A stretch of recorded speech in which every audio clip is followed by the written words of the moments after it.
Hello, Good Thomas. morning. Aloha. Aloha, my friend.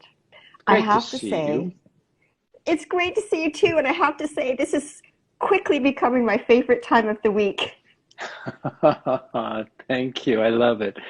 Wisdom Wednesdays. Did you say that at one point in time? I know. I did. I just said it this morning and I said it a few weeks ago. And then I thought it really works for Oh, me. So I'm going to call it Connection Point Conversations on Wisdom Wednesday. Wisdom Wednesday. That's funny. I never heard you because I didn't come on till I come on. I didn't hear you say that. That just kind of came through me. See how connected we are despite being thousands of miles apart? I know. Well, it's all about energy, isn't it? We have this connect. We It all is. have this connection and this energy between us. Now, I just want to Exactly. ask you before we say hello to the people that are coming on that are so faithful to being here all week, which is really every week, which is wonderful. But I did want to ask you how your Wi-Fi is. We upgraded it, so I'm going to trust we have no issues now. We did. We bumped it up from 50 to 300, whatever that means. Okay, because I noticed a little bit of a lag a couple of times, but that's okay. Let's just wait and see how it goes. Because that was just so disappointing last Okay. week for you and me and everybody. I'm sure it was hard to sometimes see you, and that was not a very, it was not a very happy situation. Anyway, so today I was just starting with lead-in to how not to take anything personally, including your Wi-Fi connection. Oh, you're good. You're um, good. and as I'm good. I was I was really just saying that a lot of us had read, the Four Agreements, and that was like such a long time ago now. And that cognitively, it's really easy to understand. Oh, don't take anything personally. However, my experience is it took a lot more years to really understand. Oh, wait a minute, I'm still taking that personally. And to me, what that really means when I actually kind of switch that phrase around to what story am I making up that this event or conversation or somebody's responses means about me? And when I got that piece, then I could like kind of settle in and think, okay, what am I really thinking that means about myself? It really comes to taking it personally really comes down to, I think, that one piece. And that's not that easy to do. So that's what we're going to be talking about today is not taking anything personally. And of course, again, if anybody has any questions, you'd like to write a comment down there, please do. It's always really nice to have you participate and share your thoughts or how something's impacting you or your questions. So please do.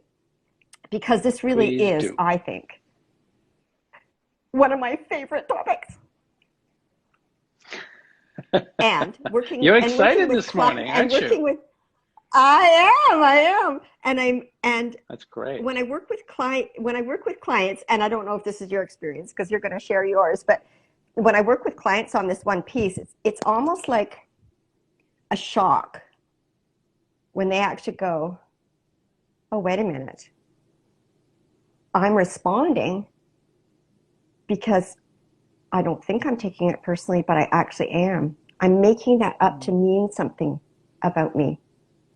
And I think that that's always one of those aha moments. And that's when the work begins. Anyway, That Thomas, is that please that is very true. please share with us, um, what you think about this topic when I brought it up, because this one was my idea and I thought I have to do this one. So please share. I will. This morning, Mia, I have a beautiful view over Honolulu Harbor here on Oahu. And I was remembering all of the times that I took things so personally. And I wondered, Mm, what did I miss? What did I miss that the person that I took this really personally from was attempting to communicate? What did I miss learning in my own life by being mhm. hypersensitive or overreacting? And I just kind of breathed into a little bit of sadness that existed. It's gone now, but I realized I love the place I can come from now because, of course, I want to acknowledge that I think we collectively, in our humanity, we all have a tender underbelly to our psyche. Oh, we do. Yeah, we do. And of course, I think Viktor Frankl said it best. He said the last of the human freedoms, right, to choose one's attitude in any given set of circumstances, to choose one's own way, is easier said than done sometimes. Easier said than done, right? Everyone has Oh, a I agree. sensitivity, Hmm. right? We have something that we're Hmm. sensitive about. Even a gentle poke can come across as a thwack to us. Yes, Comments, absolutely. yeah, comments don't easily slide off like water from a duck's back. They rather feel more like we're a sitting duck. We're a sitting duck. Hmm. So I know that Hmm. criticism it's an inevitable part of life, right? Hearing negative feedback and not overreacting to it is a really great life Hmm. skill. So what came up for me when you suggested this as a topic was for me a revisit on all the old ways of being, Hmm. and also a lot of joy because of how it is that I now have a tendency not to overreact, right? I've got some mechanisms in place that helps me not handle things that old way. So I was excited, and it was lovely just to breathe into this remembering of times when I think I missed it, and I'm Mm. proud to say for the most part I'm not missing, right? Because of course, if I can Hmm. hear fair criticism without taking it personally, not only do I escape feeling hurt or shamed, but it also keeps that criticism from escalating for me. So taking things less personally is a benefit both for me and certainly for other folks in my life. So thank you for plunking this in the space between you and I, and certainly for the folks that are watching and listening today. Yeah, yeah, thank you for that. You're I welcome. do recognize, and I just want to repeat that this really can be um, quite a, oh, cheers. My Cheers. cuppa. Cheers. My cuppa as well. Thank you. Um, the It really can be a difficult process to really get because as human beings, we're so wired, our brains are actually wired to respond, to react from all of our past experiences, to think, you know, all of that comes so automatically. So to change that functioning in your brain to be able to go, okay, wait a minute, what's happening here? And take the time to really think, I'm upset because I made that mean something about me. And I know exactly what you're saying. My experience has been incredibly the same. And for most of my clients is there's a loss in recognizing all the times where we didn't have that skill, we didn't know what we didn't know, and there was cost to that. And of course there is. The one thing I just really want to mention is a lot of my life I've been accused, it's an accusation or criticism, of being um, over oversensitive, overreactive. Um, and I think being sensitive, I think if you don't harness that, you can take things personally. And so in learning to use my sensitivity as an incredible skill, but go, wait a minute, ask myself that question. What is it that I'm taking personally? Because I think being sensitive, I think reacting can be really, really good. However, it has to be done in a way that's going to, for me, I think the positivity is that it's going to create more connection rather than less connection, which is when you take things personally, you're hurting yourself so badly and you're hurting the relationship between you and other people. And this goes for anywhere. It can go in, whether it's you're at work, people take things personally at work all the time. And Yes. same in your relationships, whether it's your families, with your parents, children, whatever. I mean, I know there's a few times in the past where my kids have said or done things that came across in a way that I took it personally and had to go, wait a minute, that's not about me. That's about them, even though they're my kids, and grown up kids now. So that little piece I think is really important. Can you have you got like can you share what's something we could offer everybody in terms of how to do that piece? So you cognitively know, okay, I'm not supposed to take this personally.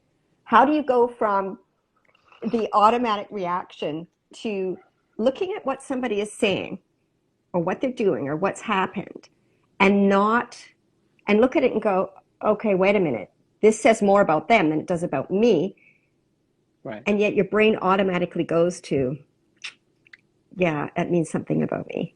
So how do we get to that piece of conscious awareness, I guess is what you'd call it? Great question, Mia. For me, like you, right, the accusation to me was that I was oversensitive. And of course, one of my superpowers, which I think is yours as well, is my sensitivity. So it's not oversensitive. And I have chosen to learn over my lifetime to gently toughen up, but not harden my heart. And to answer your question, exactly. one of the things I do that comes to, when that criticism comes to me, or I'm noticing I'm overreacting, I consider the source that it's being delivered from. And I thought about this morning. Would you be as likely to drink water from a mountain spring as from a puddle under a dumpster? And of course, the answer is no, you wouldn't. But the why to it is this. Aside from the fact that I'm smart and I wouldn't drink from the puddle, it's because source matters, right? The same thing goes for criticism. Does the critique come from somebody that I like and respect? Does the person know me well? Or is this someone who's just going to kind of shoot off their mouth? They have the subtlety of a sledgehammer, or have we ever had an authentic interaction with me? So in short, I think criticism is very differently. It can be handled differently if we know that the person that's delivering that is somebody that cares for us, somebody that we trust, as opposed to a comment being shouted from a moving car. So consider the source, for me, is a way to be able to breathe into. It helps me decide whether or not the feedback is going to be something I'm going to take in with my heart, or I'm going to take in with a grain of salt. And of course, when it comes from a source that I trust, it empowers me, because when it comes from a source that I don't trust and I take it in, I typically feel like a victim. So consider the source that it's coming from. And if you have a connection with that and trust and love and respect, perhaps that person is actually saying something to you that you might want to take in. How does that sound? Yeah, I like that for sure. And I'd like to add on that, because that would be a really important piece of the people that you relate with, is the ones that are important to you, that love you, that you love, and you have that commitment to the relationship with it. You can take that differently. And I think that for me, I think what's happening for me now, 25 years down the road, is I just have this automatic filter that goes, okay, I just don't take this personally. It's almost like I take an emotional and physical step back and I go, this isn't about me. I tell myself that now. It doesn't mean that I'm able to yet not have my own reactions, but then I get the gift, I think, of then going, wait a minute. So I'm having that feeling. I can feel it in my body. The body never lies. What am I telling myself that means about me? And in the last year, I've really had that lesson quite a few times, where I've had to do some healing around that one piece that I knew cognitively, but my body was telling me something completely different. I was able to say, to be in the conversation, but my body was going, whoa, whoa, whoa, whoa. And so I got the opportunity to go and work on that little piece. And wow, it's like, I haven't just put a Band-Aid on it. I feel like it's actually really healing over. And that's a real gift, I think, to having some times that are difficult, because, we still have that piece where we can process it, and it's a gift. the other thing is there's some other things that we talked about in one of our other conversations was in a conversation like that, when somebody's getting curious, the ability to have compassion and stand back gives me the ability to then be a little bit more curious about the criticism or the feedback or the action or the event that happened, so that I don't take it personally. I can go, well, wait a minute, this isn't about me. What's going on over here? I'm not really clear yet. I'm not sure.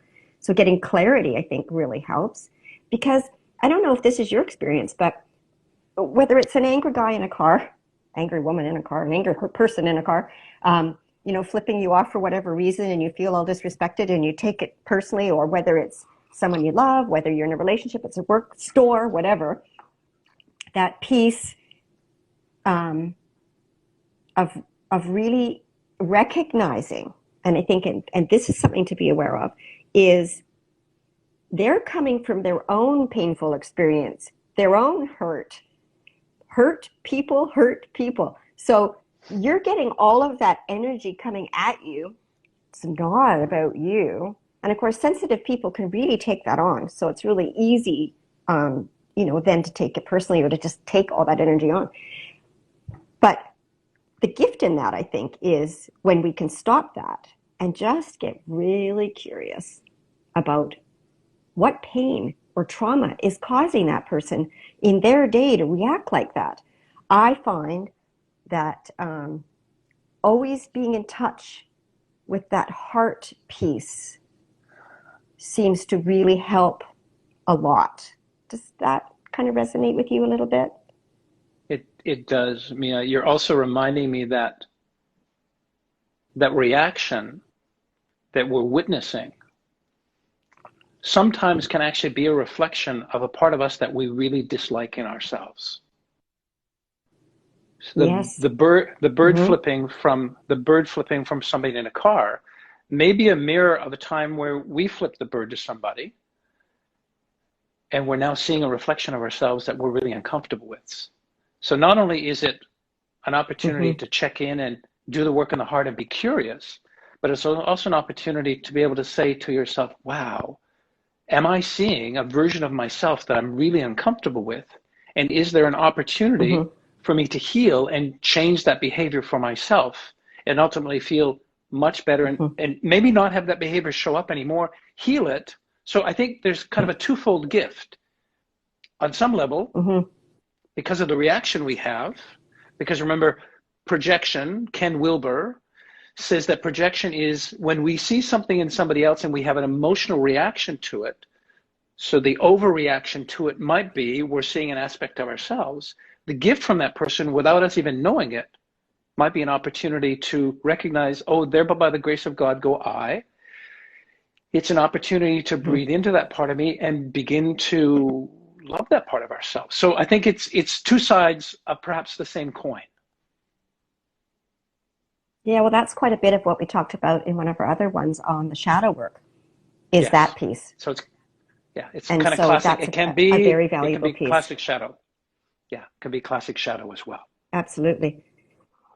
It's interesting because every week we choose a topic. Every week, I kid you not, every week something big happens that is literally about that topic. It boggles my mind how that happens. It's like I'm just calling in the energy for that. Anyway, so a person, I'm not going to say who, um, needed to unload, needed to do a rant, and I said, okay, fine, just go right ahead. I'm not going to take this personally. It has nothing to do with me. Just go ahead, because it's a good way to process for some people. And there was the invitation there. It was, I just really need to vent. Can I do that? Absolutely. So this person had just exactly what I just said, had experienced this woman reacting to a little slight honk when she'd been sitting at the stop sign for a really, really, really, really, really long time, or the light had changed or something like that.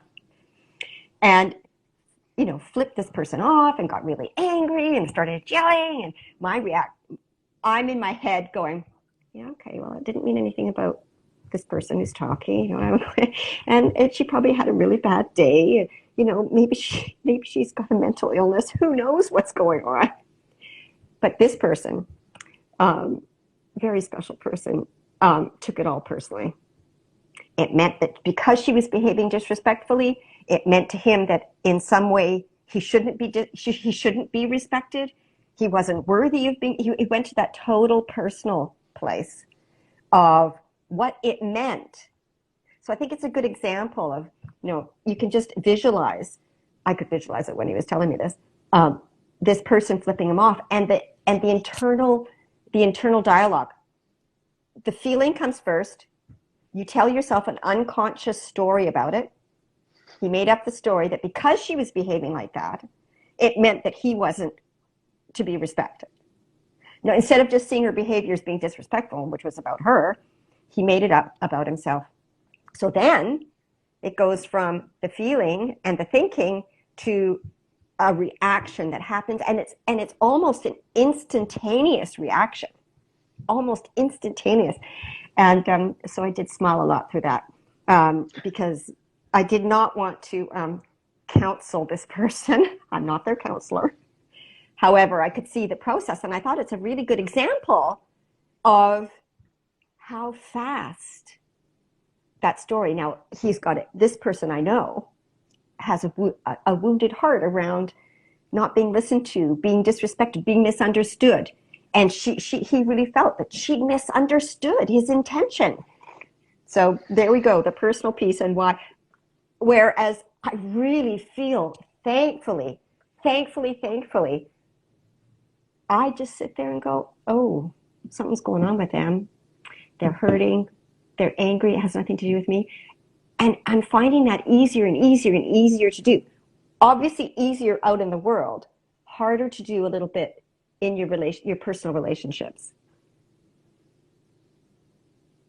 And what a level of perhaps love and respect that you have for him. When we can meet people where they are, in this particular case, you're a witness to an overreaction. You have a sense, obviously, because of your training as a professional, as a therapist, and you don't go there, you don't need to go there, but you can certainly realize that, wow, there's certainly something going on for this person, that this reaction has kicked up a lot of dust, right?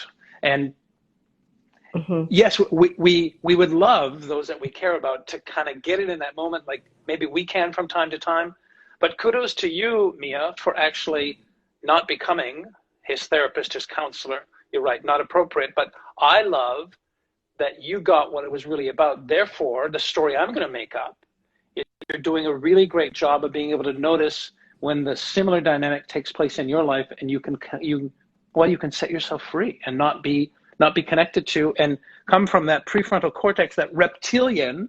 All of a sudden, the sleeping crocodile will roar. Yeah, the reptilian brain.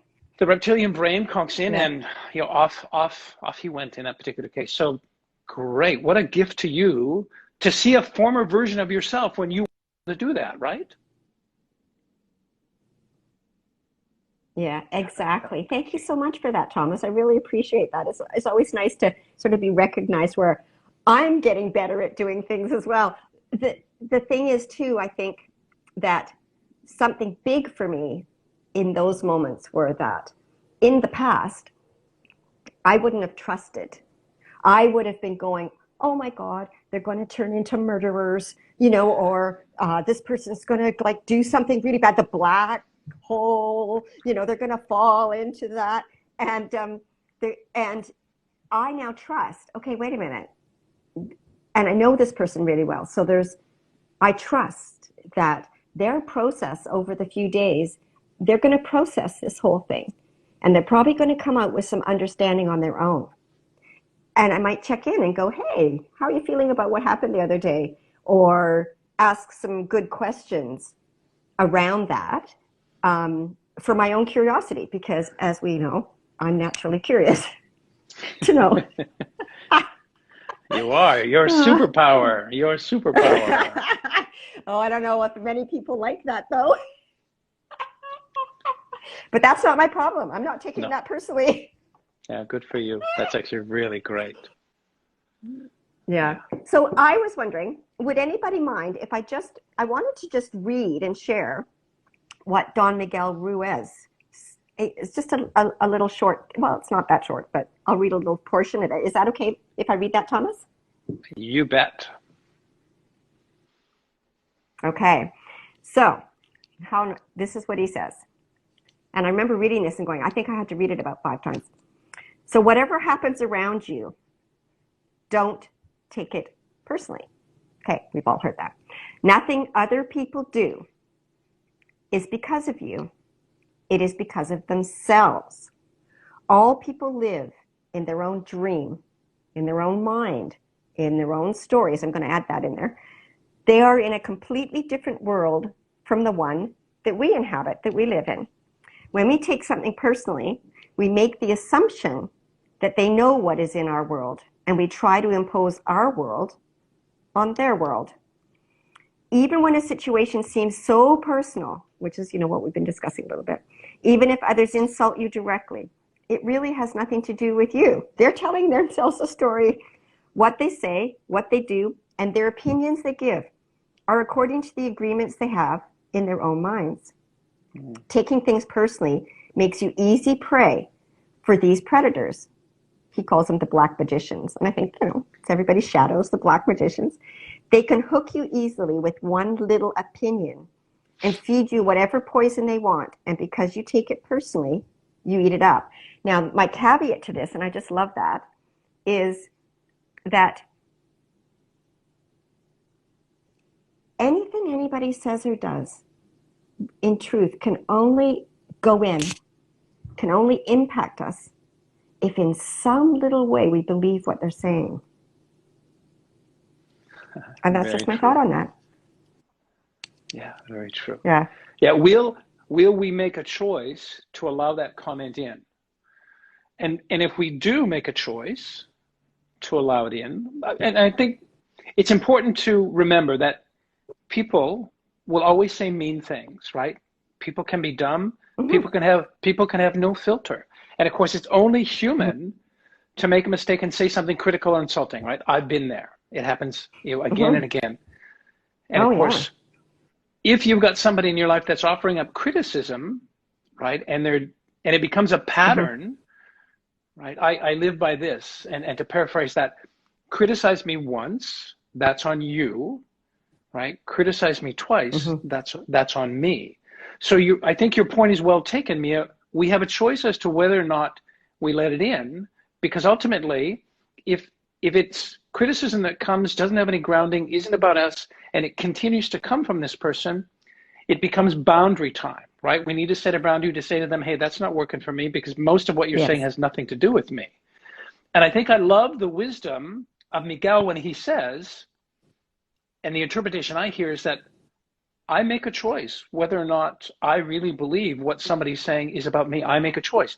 And when I do it unconsciously, it usually is the victim part of me that really believes that that person can actually have that kind of impact on me. So it's really me allowing them to have that kind of impact, right? And then consciously, it's me saying, you know what? Absolutely. This isn't about me, right? I've still got to do some work to make sure that, well, actually, maybe I have no work to do, but most importantly, like you, I'm breathing, I'm noticing that it doesn't stick to me, it has nothing to do with me, and then I can stop it. So I think it's really true. We have all the choice in the world to discern whether or not what somebody's sharing with us has anything to do with us. Yeah, I agree with you. No, absolutely. And I just love, that the way you explain it so that we can understand it so easily. The thing is, too, is that, so I'm really just going to agree with what you said in terms of we're giving somebody permission to do that. And then again, it's about learning to set the boundary around what's acceptable and what isn't. It is interesting, though. I mean, it's painful to really talk about it. I think for a lot of people is that when you come, and I'm thinking about my second marriage, if you don't come into relationships with healthy boundaries, with insecurities, with this, the the beliefs that you're not worthy or lovable. Like, a lot of people who come from trauma, come from, children of alcoholics. That's sort of an innate part of how we grow up, is not feeling worthy. So going into relationships, then of course anything that anybody's going to say to us is going to be triggering, is going to be hurtful and painful. And of course we are going to take it personally because we've got that underlying belief, the wound, the trauma from before. And this is part of the deeper healing, I believe, that we need to do as individuals. That if we have come from some really difficult, painful pasts, is understanding that we've developed strategies, we've developed these cognitive thinking, we've developed, the way we think at a deep essence that somehow we're not good enough. And that's when it's so easy to take things personally. But that's where we can start to heal and learn and grow from that and become a healthier version of ourselves, not based on history. And how does that resonate with you? I'm appreciating your comments, and I'm also leaning into this notion of how might we take the sting out of criticism when we feel that they've actually got something to say, that we might notice initially we're taking it really personally, but that there might be some validity, right? It's this notion of, if I'm really hypersensitive to criticism, I might be leaning into some part of me that has some high moral standard, right? A strict moral code or a value that runs really deep. And of course, that's a good thing. But this is one of the few places where strong values have a downside if I'm not willing to listen to valued criticism, with this notion of the language would be this: how dare you say that, Mia, right? That's wrong. That's not how things should be, right? This notion that me overreacting to this criticism that you have, or this critique you have, or this feedback that you have, this notion of, you shouldn't say that. I mean, clearly, if I'm open to a comment or criticism from you, but it's landing at a place where I'm not able to handle it, I might want to look at, because ultimately I think the point is, if there is something going on, right, this notion of, if I'm pretending, right, if I'm pretending that the neighbor's dog has, come over and gone to the bathroom on my front yard right beside the sign that says, please pick up after your pet, and the person doesn't, whether I like that or not, it doesn't change the fact that the dog did that. And taking in unfair, undue criticism is very similar. We think it shouldn't be there, but it might still be something that we can deal with, right? Feeling annoyed and offended may be warranted, but it's not helpful for me to push back when I think the criticism might be valid.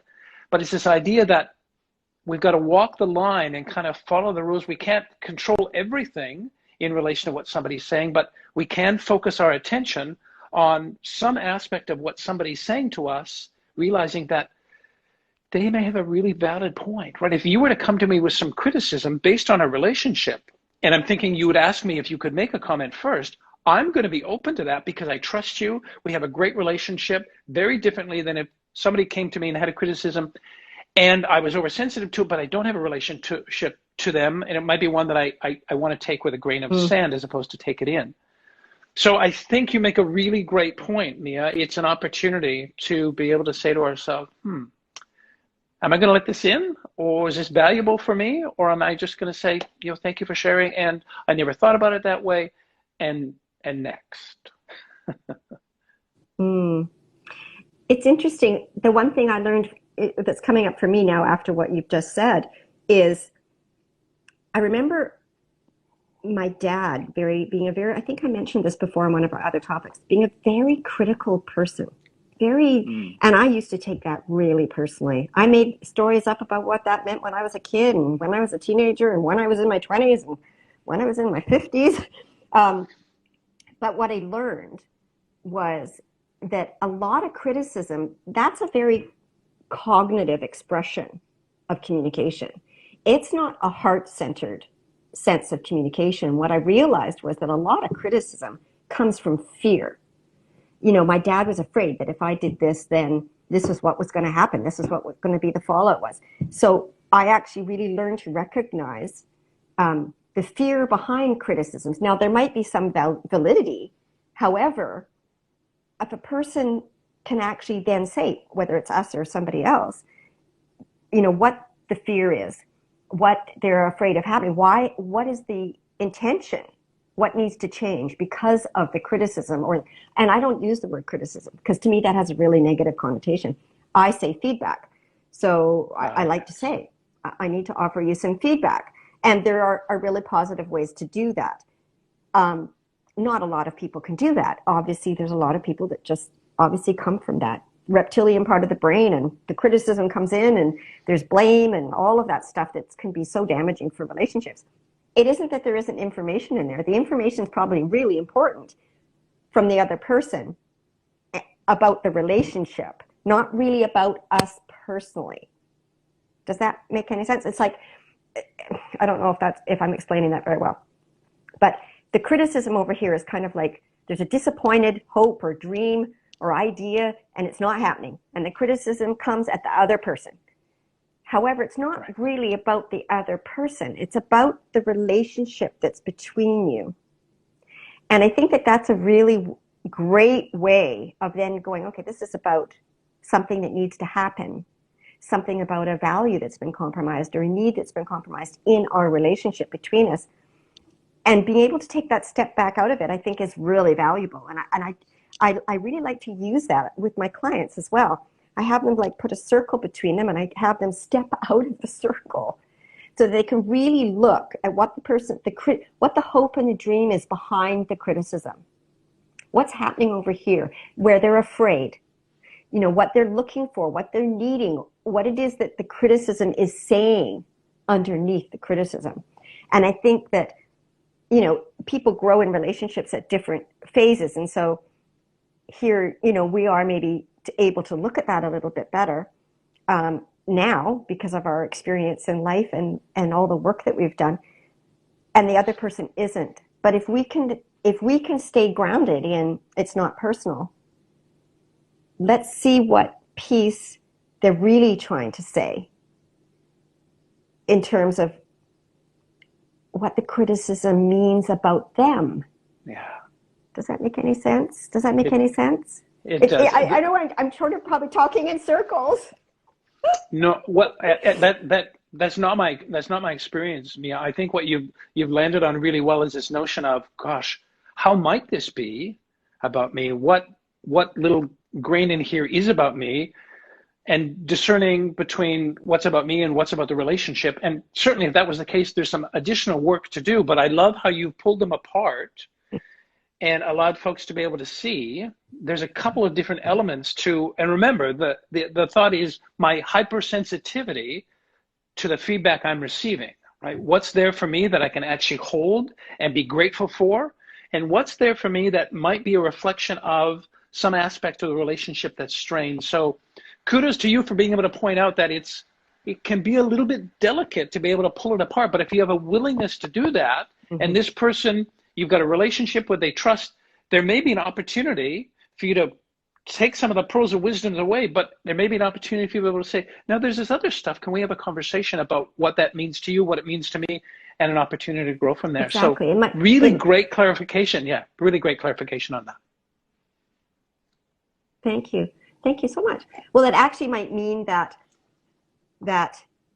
we and the other person, seeing and hearing that criticism and doing that process we just discussed, in recognizing that, yes, they might be really needing us to do something slightly differently. The relationship needs us to participate in some way, show up differently for that other person because they've got their needs. And so I think underneath criticism and conflict and anger and all of that is that person probably is really experiencing something that they really need. I don't really think that we do anything in this life without a need behind it, whatever that is. So, that piece I think is really important to understand and be able to not then get pulled into taking it personally, not believing any of it is really personal. I just really think that's an incredibly valuable part of the relationship. Like Dr. John Gottman, whom I just adore, he's a wonderful man he does science research around relationships, and he's written a lot of books and does a lot of workshops. And that particular piece, he says, you know, if the person who is in a personal relationship with us and we're experiencing them as critical, that those are things that can be very damaging to relationships. Blame, criticism, defensiveness, stonewalling, contempt. That's the biggest one. So contempt is so insidious. It's really hard not to in some way take that on energetically. And it's really important to like hold that away from you so that you don't take anything personally around somebody else's behavior. He's got some really valuable stuff for relationships. And of course, I've done his workshops, so I work a lot from that place. Some people, in couples and individuals, they do it to themselves. They really need to be aware that bringing those elements into any relationship can really cause and keep you in perpetual conflict and power struggles. So I think that can be really valuable, to say, okay, criticism is a no-go area until you actually really know what it is you're trying to say underneath the criticism. What hidden need do you have? And it's the same thing so we don't take it personally. We're on the receiving end of it, is being able to, again, have that bubble and keep yourself a little bit held back from responding and being triggered. Whether we do or we don't is our responsibility, not theirs. And of course, we can all take time out to figure that out and come back to it when we're really clear. Having that person learn to express the hidden need underneath the criticism and their anger, I think really, really can help heal a lot of relationships, and both people in the relationship and the third entity being the relationship. So right. I think that's an important part. And I love to work with people when we're working through the detail and the minutia of the emotion of all of this. And it's not always so easy to do, but I want you to just know that it's possible. You can do it. Sometimes it's really hard and we fail completely and take it personally. But I think that starting to be more conscious and aware of how we're letting that in. And as Thomas said, which was brilliant, we give people permission to do that. So we don't want to we don't want to buy into that. You do not have to accept the invitation to every conflict and, negativity. So anyway. Me, I'm curious how you feel about this notion. So for somebody that's listening or watching, they have this story that they're hypersensitive. It's an issue for them. What are the parallels between hypersensitivity, being really hyper to anything anybody says, and perfectionism?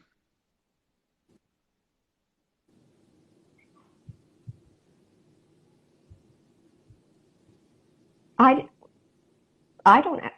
think you're going to need to explain what you believe is the connection with that, because I don't actually equate those two together. Okay. And so where this came from for me. Can you help everybody understand? Yeah. Absolutely. So where this came from for me was remembering a dynamic between my older brother and myself. And my older brother was a professional football player who was well accomplished, and yet he had a secret, right? And his secret was alcoholism. I had a secret, and it was the fact that I was gay. So we both pretended to be perfect. But anything that he said to me, I was really hypersensitive to, right? And I mean, at the time I didn't understand what was going on, but when I began to do my work to unpack what that was about for me, because I wanted to be open to other people in my life being able to make comments to me where I wouldn't halt what it is they had to say. So I was one of those people that when I took things personally, right, I was actually working hard to actually not be on their radar, right, to be blameless, to be flawless, to be excellent, so that they wouldn't criticize me. So when I got negative feedback, right, it really felt like a blow. I really felt like it wasn't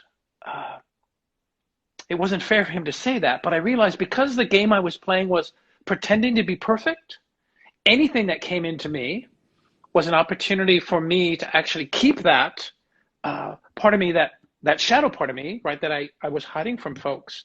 And I realized the parallels for me when I began to hear, when I incorporated kind of getting better at hearing criticism from him and not making it a knock against what it is that he felt was the secret I had, which of course was being gay.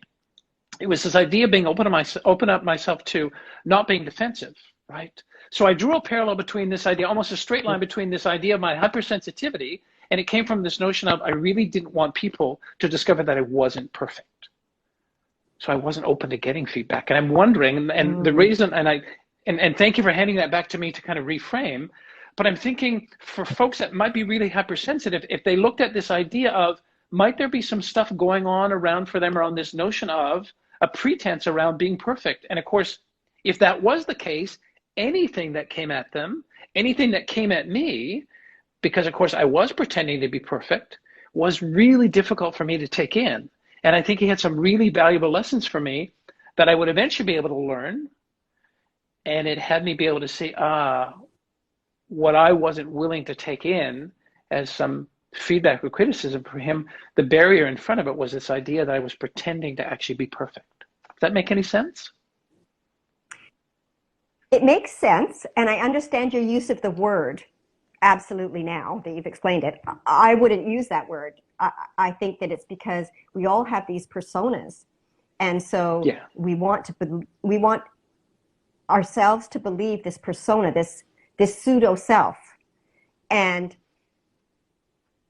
that we have created for ourselves. So I see how you're linking perfection to that. I wouldn't use those words around my persona that I want people to believe, or about. I think there's a huge vulnerability and insecurity around being seen, as not what we're saying we are. So it's sort of for me, it's an inauthentic expression. But I get what you're saying about the trigger, about for you, that it was that you weren't perfect in some way. So I don't think I would use perfect. I would probably use that I was somehow not, let me think, right.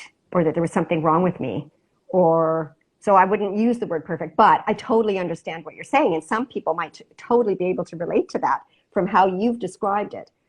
So yeah, and I think that that's definitely, absolutely the dynamic that you shared about your brother in terms of your pseudo selves, the things you want people to believe are true about you. When there's that criticism, it goes in because it's like, oh, I don't want to be seen like that. Like, I'm defended against you seeing me that way in my imperfections, is what you're saying, right? Yes, that's exactly what I'm saying, Mia. Thank you. Okay, that's I got exactly it. What I'm saying. Okay. Yes. Okay. I just thought I'd better like try to really work with that, because I was having a hard time putting the concept together, but now I get it. Thank you. Great. So that's really good. I like that. You're welcome. Yeah, and thank you. And I mean, great for working it through. And of course, what I wasn't able to do was to accept my own cracks, my own warts, and sure, this notion of protecting and not wanting the world to know that I was gay, my own imperfections. That's exactly right. I wasn't willing to do that. And both of us weren't able to do it. So we played this game of, you're not perfect. No, you're not perfect. And really it was, I wasn't able to breathe into my perception of what that might be as an imperfection. And of course it wasn't, right? It was perfect. That gay part of me was perfect. I was just going to say. Yes, of course. Of course. I was just going to say that. It's all about perspective. And it was a perceived imperfection. It wasn't a real imperfection. If you know what I mean?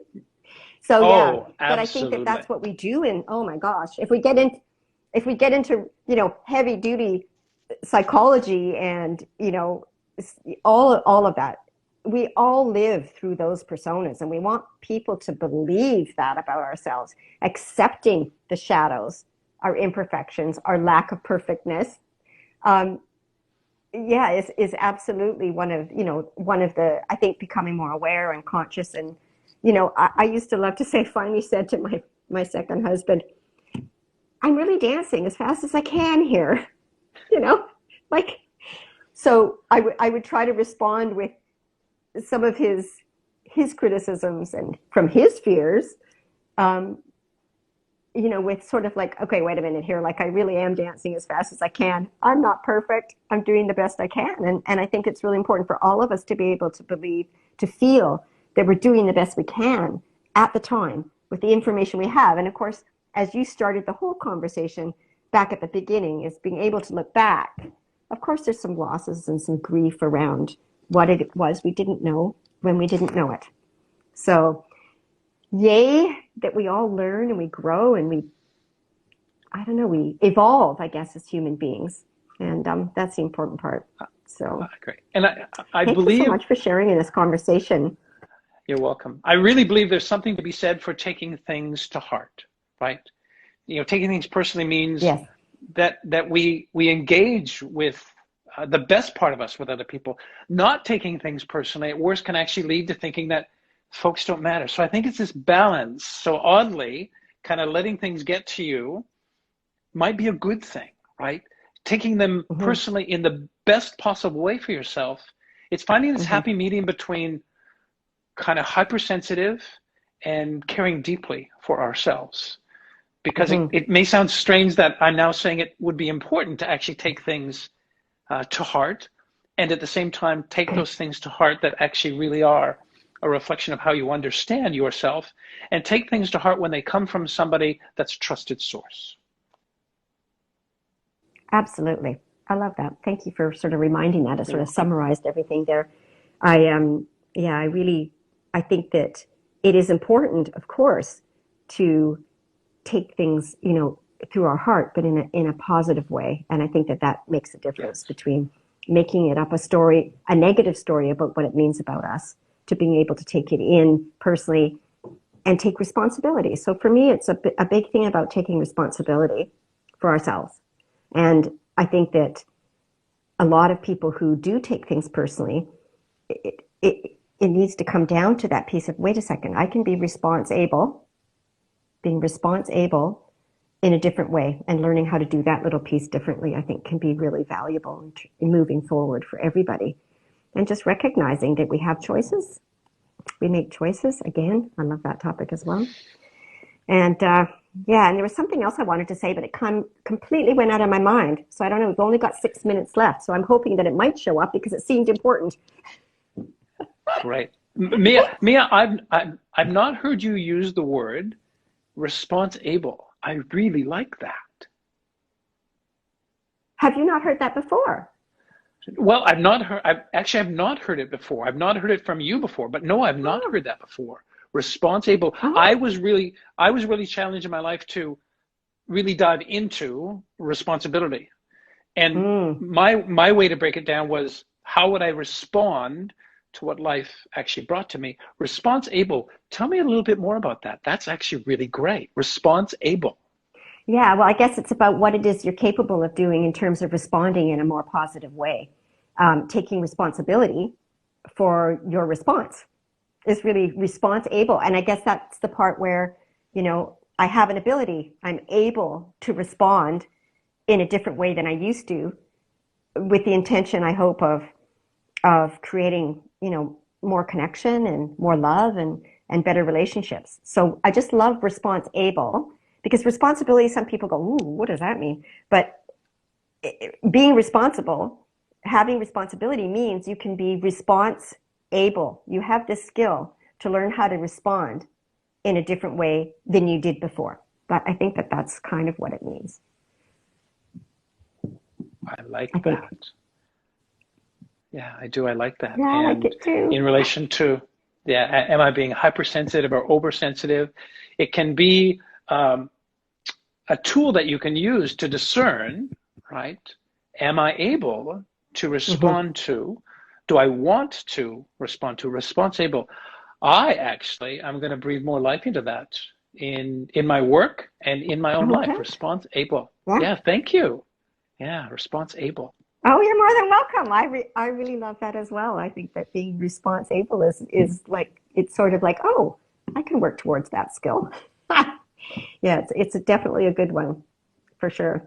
I've really loved this topic. I think that it's really can be part of everybody's healing about building greater relationships and better connections. And I think that it's an essential part of happiness, peacefulness, less stress is recognizing, really, really feeling that nothing anybody does is about you. And yes, it's also about you, to process it. Yes. Yeah, absolutely. So I really love this piece. And there still was something else that I wanted to say. I'm trying to remember what it was because it keeps going in my brain and out my brain. I keep thinking, well, maybe I'm not meant to say it. Oh, I know what it was. I remember now. You use the words, and I don't know I'm supposed to say you, but I'm noticing that you use words that are quite triggering to me in terms of what I've heard a lot in my life, which is oversensitive, over emotional, over this. That implies to me a judgment, really, of what is a correct amount of sensitivity. There's a line there.